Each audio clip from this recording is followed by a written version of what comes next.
घरावा ले जात बाड़ू देव घर भगले भगले।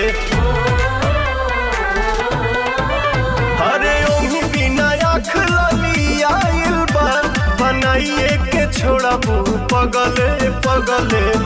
रहिया में भीड़ बड़ी लगले जीजा जगले जगले गड़िया चलाई अगले बगले जीजा जगले जगले।